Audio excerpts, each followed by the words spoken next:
Ya, langsung saja kita simak informasi hot news yang pertama.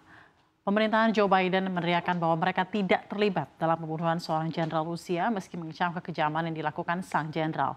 Juru bicara Departemen Luar Negeri Matthew Miller menegaskan bahwa Amerika Serikat tidak mengetahui terkait hal itu sebelumnya dan tidak terlibat. Seorang pejabat Amerika Serikat yang berbicara sebelumnya dengan syarat anonim juga mengatakan bahwa Amerika Serikat tidak mengetahui operasi tersebut sebelumnya. Di sisi lain, juru bicara Kementerian Luar Negeri Rusia, Maria Zakharova, sempat menuduh sekutu Barat Ukraina sebagai kaki tangan dalam pembunuhan yang memalukan di Moskow. Hubungan Barat sendiri sudah buruk dengan Rusia karena bantuan Amerika Serikat dan sekutunya ke Kiev, termasuk dengan mengizinkan penggunaan rudal maut Washington Army Tactical Missile System atau ATACMS untuk menyerang ke dalam wilayah Rusia yang telah memicu kekhawatiran melebarnya perang ke Perang Dunia III. Kita selanjutnya ke informasi berikutnya di Hot News. Ukraina bunuh Jenderal Putin, ini respon Rusia, di mana Moskow menganggap Ukraina bertanggung jawab atas pembunuhan besar-besaran di wilayahnya yang dirancang untuk melemahkan moral dan menghukum mereka yang dianggap bersalah atas kejahatan perang oleh Kiev. Rusia menuding Ukraina melakukan serangkaian pembunuhan di wilayahnya sejak dimulainya perang pada Februari 2022.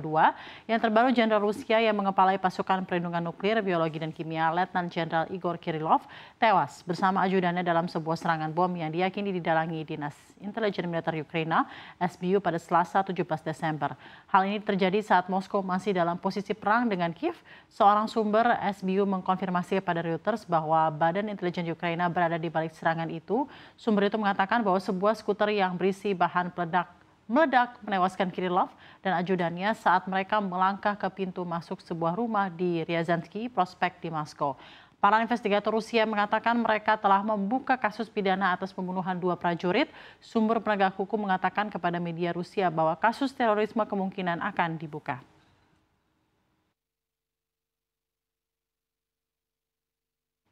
Kita ke informasi selanjutnya, pemirsa. Kuburan massal ditemukan di Suriah. Ini menjadi pengungkapan terbaru dari kelamnya rezim mantan Presiden Bashar al-Assad yang berkuasa 24 tahun. Seorang jaksa kejahatan perang internasional mengatakan kuburan massal itu mengungkap mesin kematian yang dijalankan pemerintahan sosok yang kini melarikan diri ke Moskow, Rusia tersebut. Diperkirakan 100.000 orang telah disiksa dan dibunuh sejak 2013, salah satunya di Kutafiah dan Najha dekat Damaskus. Stephen Rapp yang pernah memimpin tuntutan pada kejahatan perang Rwanda dan Sierra Leone membuka hal tersebut. Dikatakannya bagaimana selama ini polisi rahasia menghilangkan orang-orang di jalanan dan rumah mereka. Sipir dan interrogator membuat mereka kelaparan dan menyiksa mereka hingga mati. Setidaknya banyak lembaga kemanusiaan percaya ada ratusan ribu warga Suriah telah dibunuh sejak 2011. Tindakan keras Assad terhadap protes yang terjadi berubah menjadi perang skala penuh kala itu, baik Assad maupun ayahnya Hafez yang mendahuluinya sebagai presiden dan meninggal pada tahun 2000 telah lama dituduh oleh kelompok-kelompok hak asasi manusia atas pembunuhan di luar hukum yang meluas, termasuk eksekusi massal di dalam sistem penjara negara itu dan penggunaan senjata kimia terhadap rakyat Suriah.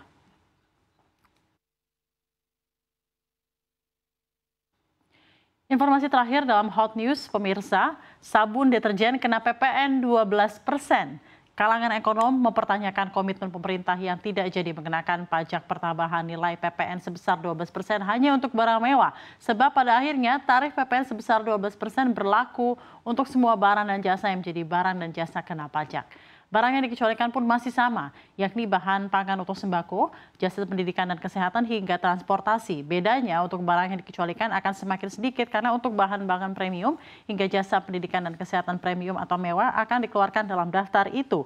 Selain itu hanya 3 komoditas seperti minyak goreng curah bermerek Minyak Kita, tepung terigu dan gula industri yang akan diberikan tarif PPN ditanggung pemerintah atau DTP sebesar 1%, sehingga tarifnya masih akan tetap 11% sepanjang 2025.